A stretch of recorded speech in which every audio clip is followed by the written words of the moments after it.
Siapa yang rasa diri dia ni banyak dosa, dipenuhi dengan dosa, tolong hayati zikir ni.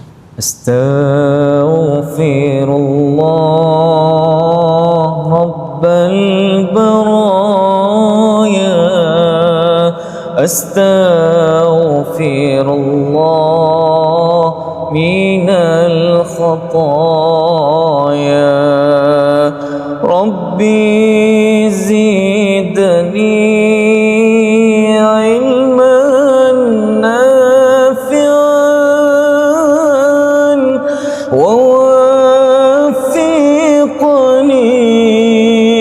عملا مقبولا ووهب لي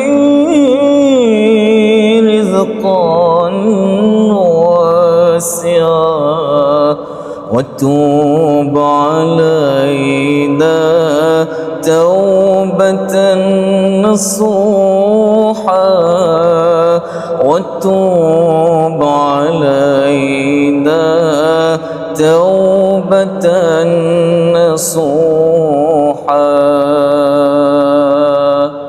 Amin ya rabbal alamin. InsyaAllah perbanyakkan memohon ampun kepada Allah Subhanahu Wa Taala. Mudah-mudahan Allah Taala mengampunkan seluruh dosa-dosa kita, insyaAllah. Assalamualaikum.